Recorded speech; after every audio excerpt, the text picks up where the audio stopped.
sekhusyuk-khusyuknya antum berdoa, meminta bahkan setelah tahajud, kalau memiliki sifat ini, bahasa hadisnya sampai kapanpun gak akan pernah dijawab.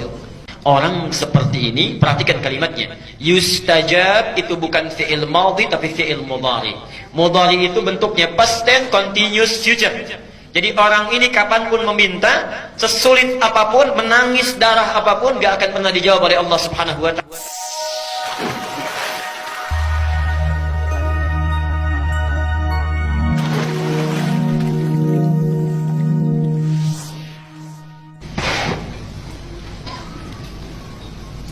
Ini dalilnya. Jadi bisa kita temukan di berbagai tempat. Al-Baqarah 186 di Qur'annya. Surat Ghafir ayat 60. Hadis At-Tirmidzi nomor hadis 3556. Ini hebat sekali. Bahkan di hadisnya disebutkan Allah itu sangat maha pemalu. Ada orang yang mengangkat tangannya kemudian bermohon, tidak mungkin dia dibiarkan pulang dengan tangan kosong. Artinya setiap berdoa pasti diberikan, ya. Ada lagi hadis yang mengatakan di Muslim nomor hadis 4916, ya, Allah pasti akan mengabulkan setiap doa sepanjang yang berdoa itu tidak terburu-buru. Ditanya, siapa yang terburu-buru itu wahai Rasulullah? Dialah orang yang saat meminta, saat belum dikabulkan, dia sudah menyimpulkan doa saya mungkin tidak dikabulkan oleh Allah. Okay. Nah, jadi semua hadis ini, semua ayat ini memberikan gambaran prinsip doa kalau diminta pasti dikabulkan, dijawab. Pertanyaannya, kenapa Ustadz saya selalu berdoa tapi rasa-rasanya nggak terkabul? Kenapa saya selalu meminta tapi kok ditundanya begitu lama? Mintanya sudah bertahun-tahun tertentu, memohonnya sudah lama, tapi sampai sekarang belum terkabulkan juga. Barangkali, mohon maaf, kita akan termasuk dalam golongan yang mungkin bukan sekedar ditunda dengan panjang, tapi boleh jadi termasuk yang ditolak doanya. Karena prinsip doa itu seharusnya terkabul, tapi ada orang-orang tertentu yang tak kala meminta, Allah tidak akan mengabulkannya sepanjang hidupnya, kalau dalam masih keadaan seperti itu. Siapa mereka? Bagaimana supaya kita menghindarinya? Dan hebatnya, mohon maaf, sekhusyuk-khusyuknya antum berdoa, meminta bahkan setelah tahajud, kalau memiliki sifat ini, bahasa hadisnya sampai kapanpun gak akan pernah dijawab. Jadi nanti kita akan evaluasi kalau ada di antara kita saat ini yang sering kali berdoa meminta padahal sudah menangis, bangun sholat tiap malam, boleh jadi belum terkabul atau tidak terkabul karena punya sifat-sifat yang mungkin kita akan tampilkan. Baik. Ini bagian yang pertama. Sudah? Catat dulu dalilnya karena saya tidak cantumkan di sini. Ya, saya tidak cantumkan. Satu. Dicatat dulu dalilnya supaya tidak lupa. Mau yang panjang, yang pendek? Yang pendek, yang ada terjemahan yang Arabnya aja.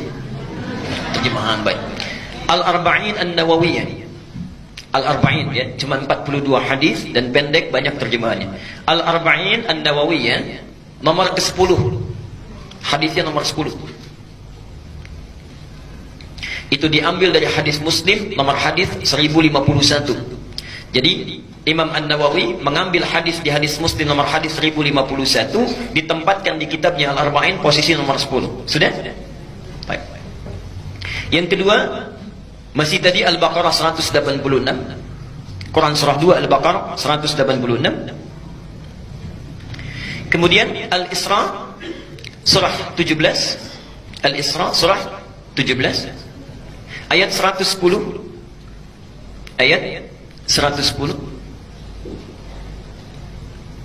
Kemudian Adz-Dzariyat, ini contohnya, surah 51, ayat 55 sampai dengan 60, terakhirnya. 55 sampai dengan 60. Sudah? Baik. Nah, sekarang mari kita lihat dan kita evaluasi, dan kemudian kita berhenti di titik ini. Bapak dan Ibu sekalian, di antara sunnah Nabi setelah kita tahajud, kemudian kita duduk khusyuk beristighfar, lalu memohonkan hajat kita kepada Allah Subhanahu wa ta'ala yang ingin kita mohonkan. Nah, penting diketahui, sebelum kita memohon kepada Allah, ada sunnah Nabi yang lain terkait dengan adab-adab berdoa. Bagaimana supaya berdoa itu mudah sampai kepada Allah, cepat diterimanya, dan langsung dikabulkannya. Baik. Bagian yang pertama, ini sunnah Nabi-nya. Hendaklah setiap orang yang berdoa mempersiapkan perangkat dirinya dengan halal dan baik. Saya ulang. Hendaknya setiap orang yang akan berdoa mempersiapkan perangkat dirinya. Perangkat diri itu berarti pakaiannya, ya. kemudian apa yang dia kenakan, apa yang dia makan, ya, apa yang ada di sekitarnya. Jadi sebelum berdoa pastikan dulu itu halal, pastikan baik, ya. Jadi jangan sampai misalnya antum berdoa sudah menangis terseduh-seduh, disebut nama Allah Asmaul Husna, dipanjatkan di pertengahan malam, tapi pakaiannya haram, makanannya haram, yang dikenakannya haram, sajadahnya haram. Bagaimana bisa dijawab itu? Apa dalilnya? Hadis riwayat Muslim nomor hadis 1051 di Al-Arba'in nomor ke-10. Hadisnya dari Abu Hurairah. An Abi Hurairah radhiyallahu anhu qala. Hadis ini disampaikan dari Abu Hurairah, semoga Allah memberikan ridha kepadanya. Qala Rasulullah sallallahu alaihi wasallam, Rasulullah sallallahu alaihi wasallam pernah bersabda, "Innallaha thayyibun la yaqbalu illa thayyiban." Sungguh Allah itu maha baik, sifatnya baik, keadaannya baik. Karena Allah itu sifatnya baik, maka tidak akan pernah menerima apapun kecuali dari yang baik-baik. Jadi ingat, doa itu sangat suci, akan berlabuh di tempat yang suci.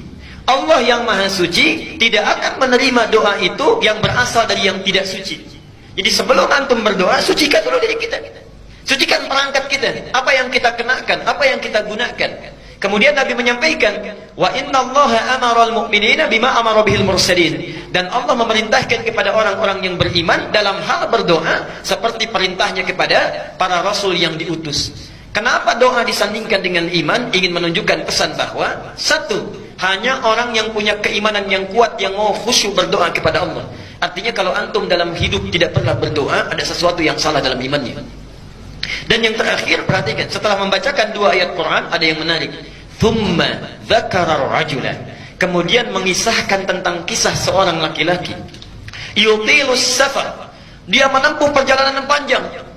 Di antara syarat diijabah doa dengan cepat, orang yang dalam keadaan safar. Karena itu saya sangat mohon sebesar-besarnya, kalau ada orang yang sedang safar, awas beda ya, antara safar dengan zahab itu lain. Kalau zahab itu perjalanan kurang lebih di bawah 82 km itu zahab.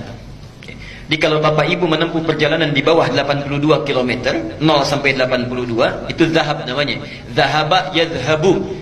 Ana al-yawm adhhab ila Jami' al-Azhar. Saya hari ini akan pergi ke Masjid Al-Azhar. Dekat ya? Enggak sampai 80 kilo. Itu zahab. Tapi kalau lewat dari situ, apalagi panjang sekali, sudah zona waktunya berubah, itu disebut dengan safar. Safar. Orangnya disebut dengan musafir. Nah, kalau orang sudah musafir, sudah safar, berlaku beberapa ketentuan hukum. Satu, boleh dia menjamak, bahkan boleh dia qasar. Lihat An-Nisa misalnya di ayat 101. Disebutkan di sana, wa idza darabtum fil ardi falaysa 'alaikum junahun an taqsuru minas shalah. Kalau Anda bepergian di muka bumi dengan jarak yang cukup jauh, tidak ada dosa kalau ingin mengqasar salat. Yang kedua, ini yang paling hebat, dan ini yang harus betul-betul kita renungkan dan praktekkan. Dalam keadaan safar itu, Allah akan cepat mendengar dan mengabulkan doa yang dipanjatkan. Jadi kalau Bapak Ibu sedang safar, daripada banyak membicarakan hal yang tidak perlu, lihat sana sini dikomentari, kadang-kadang menggosipkan orang lain, tinggalkan yang tidak penting. Kenapa tidak diisi dengan zikir dan doa?